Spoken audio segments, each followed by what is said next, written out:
Salesforce was expected to report a double-digit increase in year-over-year revenue. Did they accomplish that?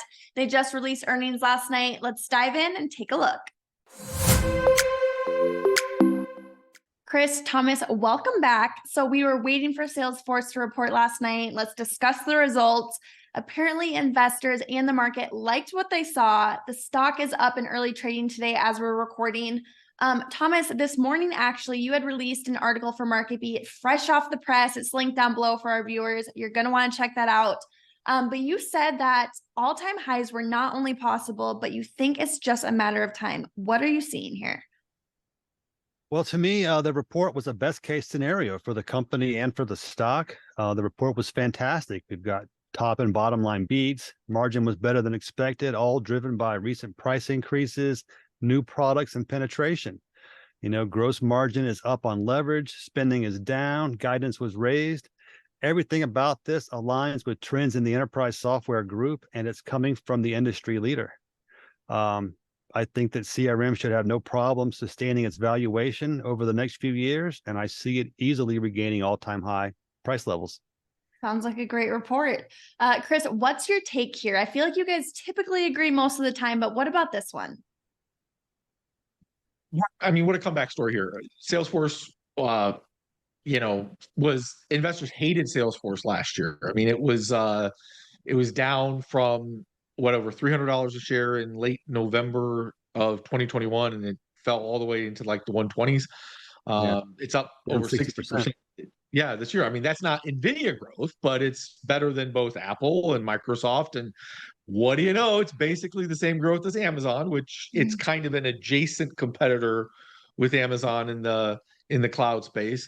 It's almost like investors kind of know something there.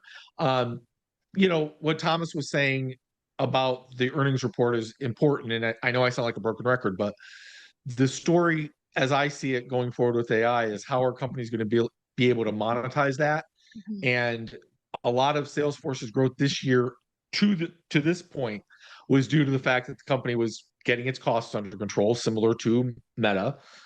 Analysts wanted to see where the growth was going to come from in the future. For now, Salesforce is delivering on that. They're showing the fact that they've got products that customers want and are willing to pay for. And then again, as Thomas said, the story is really coming down to the valuation. It's trading at a valuation that's a lot lower than some of the other blue chip tech companies. And that earnings growth is growing at a rate above 10%. And if it can continue to do that, getting back to where it was at the end of 2021 seems pretty likely. So it's trading at $225 as we speak. Is $300 over the next 3 years enough to generate interest?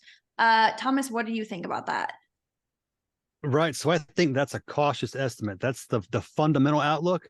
And when you add that fundamental outlook to the news and the market participation, I think that 300 could be hit possibly by the end of the year, early next year.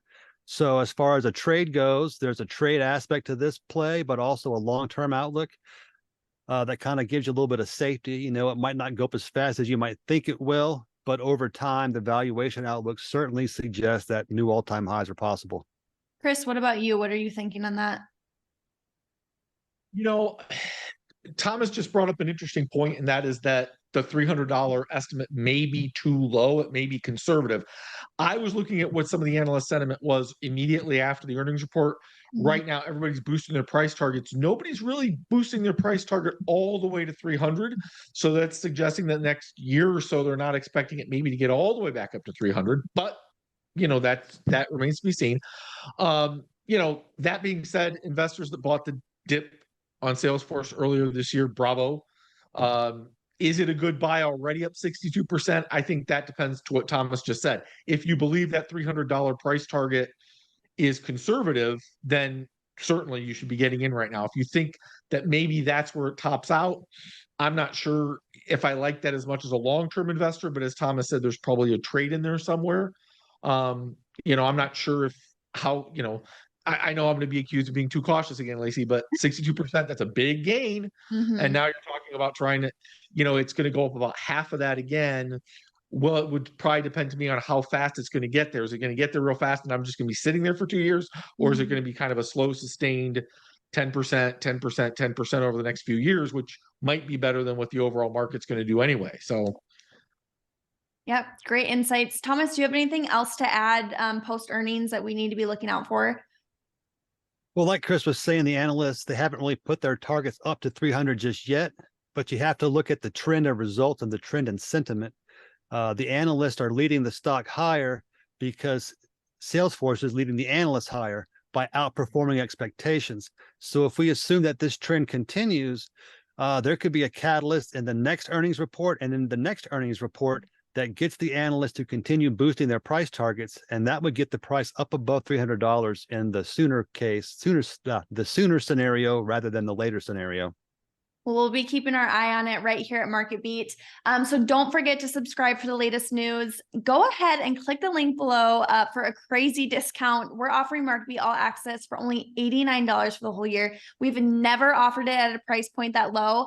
And so it really could be a game changer for you and your investing strategy. Go ahead and check it out. Thanks so much for watching. Thanks for tuning in, guys. We'll see you soon.